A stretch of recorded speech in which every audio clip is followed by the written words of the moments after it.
Okay. uh, Hi everyone. Today I'm going to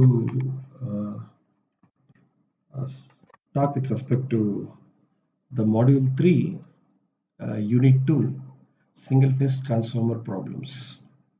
Hope you're getting the regular updates about the transformer topics. I think sir was sending the videos related to the construction of transformer. Then comes EMF equation, then comes types, then comes expression for efficiency, condition for maximum efficiency, and so on. Now today I'm going to talk only with respect to the problems. For this, you should know there are 5 formulas involved to solve any problems related to the transformers for your basic levels. So in that, you can see on the screen, I have segregated 5 formulas, especially for you. The first formula is EMF equation of the transformer. And you know transformer consists of primary winding and secondary winding. So you can see E1 is equal to 4.44 F 5M N1 volts for primary side. And the expression for EMF equation on the secondary side, E2 is equal to 4.44 F 5M N2 volts for the secondary winding side. Correct?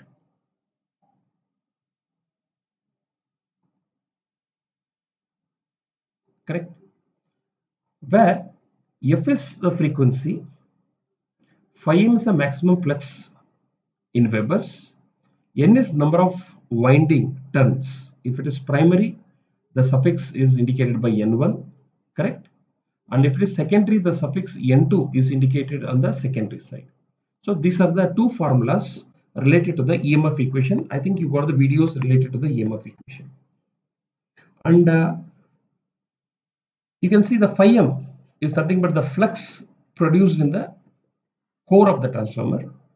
You can represent the flux density in the core by the variable called as B, which is also equal to flux by area. So we call flux density is equal to flux by area, and the unit is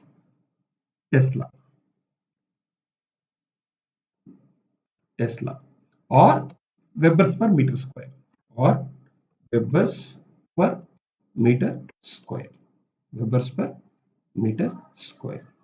So this is the formulas related to the EMF equation. So first formula, and the question also will be very important in terms of exam point of view to derive the expression for EMF. So related to EMF, you can expect one problem. Next comes the transformation ratio. I think this you have gone through in the theory. So that is given by E1 by E2 is equal to N1 by N2 is equal to K. E1 is the EMF induced in the primary side. E2 is the EMF induced in the secondary side, which is equal to N1 by N2, number of turns on the primary divided by number of turns on the second. That is, E1 is proportional to N1, E2 is proportional to N2. Therefore, the ratio they have taken is E1 by E2 is equal to N1 by N2, and which is equal to K, where K is called as transformation ratio. This is the second formula you should go through. The third formula you see, KVA. The KVA indicates kilovolt ampere, correct? So there is a rating of a transformer. Any transformer in the market is available based on the rating of the transformer called as kilovolt ampere, which is also given by KVA is equal to VI by 1000. See, what is K indicates kilo, V indicates voltage, A indicates ampere. That is correct. So if you multiply voltage and current, you will get VI. And if you divide by 1000, you will get kilo. Therefore, from this formula, you can calculate either voltage or I if KVA is given. For example, if I want to calculate the current, if the KVA of the transformer is known, then I can calculate the current I is equal to cross multiplication of KVA rating into 1000 divided by V voltage. Correct? So this is the third formula you have to come across. Coming to the fourth formula, the efficiency of the transformer. What is efficiency? It gives us the idea how much loss present in the transformer. So you all know that efficiency is equal to output power by input power. So according to that, I think sir has discussed how to derive the expression.